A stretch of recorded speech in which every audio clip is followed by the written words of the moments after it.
Item ಯಾವುದೇ ಇರಲಿ try ಮಾಡಿ ಆಚಿ ಚಿಕನ್ ಮಸಾಲಾ. ಧಾರವಾಡ ಜಿಲ್ಲಾ ನ್ಯಾಯಾಲಯಕ್ಕೆ ಬಾಂಬ್ ಬೆದರಿಕೆಯ ಮೇಲ್ ಬಂದಿದೆ. ಮೇಲ್ ಮೂಲಕ ಬಾಂಬ್ ಬೆದರಿಕೆ ಹಾಕಿರುವಂತಹ ಅನಾಮಿಕ ಸದ್ಯ ಜಿಲ್ಲಾ ನ್ಯಾಯಾಲಯದಲ್ಲಿ ಪೊಲೀಸರಿಂದ ಈಗ ತಪಾಸಣೆ ಮುಂದುವರೆದಿದೆ.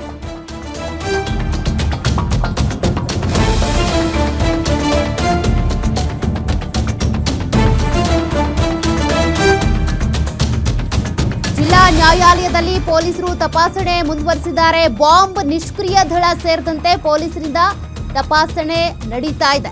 ಕೋರ್ಟ್ನಲ್ಲಿ ಇದ್ದಂತ ಎಲ್ಲಾ ವಕೀಲರನ್ನ ಹೊರಗೆ ಕಳಿಸಿದಂತ ಪೊಲೀಸರು, ವಕೀಲರು ಸಾರ್ವಜನಿಕರನ್ನ ಹೊರಗೆ ಕಳಿಸ್ತಾ ಇದ್ದಾರೆ ಪೊಲೀಸರು.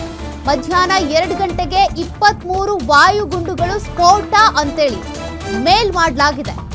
ಈ ಒಂದು ಅನಾಮಿಕ ಮೇಲ್ ಮೂಲಕ ಬೆದರಿಕೆ ಹಾಕಲಾಗಿದೆ.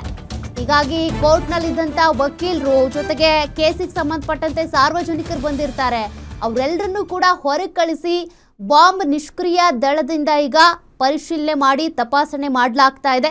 ನೋಡಿ, ಕೋರ್ಟಿಂದ ಎಲ್ಲರನ್ನೂ ಕೂಡ ಹೊರಗೆ ಕಳಿಸ್ತಾ ಇರುವಂಥ ದೃಶ್ಯಾವಳಿಗಳನ್ನು ನೀವು ಗಮನಿಸ್ತಾ ಇದ್ದೀರಿ. ಲಾಯರ್ಸ್ ಇರ್ಬೋದು, ಅದೇ ರೀತಿಯಾಗಿ ಕೇಸಿಗೆ ಸಂಬಂಧಪಟ್ಟಂತೆ ಸಾರ್ವಜನಿಕರು ಬಂದಿರ್ತಾರೆ, ಪೊಲೀಸರು ಅವರೆಲ್ಲರನ್ನೂ ಕೂಡ ಹೊರಗೆ ಕಳಿಸ್ತಾ ಇದ್ದಾರೆ. ಕಾರಣ ಅಲ್ಲಿ ತಪಾಸಣೆ ಆಗಬೇಕು ಅಂತ. ಹುಸಿ ಅಥವಾ ಬಾಂಬ್ ಬೆದರಿಕೆ ಸುಳ್ಳು ಅಂತ ಮೇಲ್ನೋಟಕ್ಕೆ ಅನಿಸಿದ್ರೂ ಕೂಡ ಯಾವುದನ್ನು ನಿರ್ಲಕ್ಷ್ಯ ಮಾಡುವಂತಿಲ್ಲ. ಹಾಗಾಗಿ ತಪಾಸಣೆ ಅಂತೂ ಇಂಚಿಂಚು ಆಗಲೇಬೇಕು.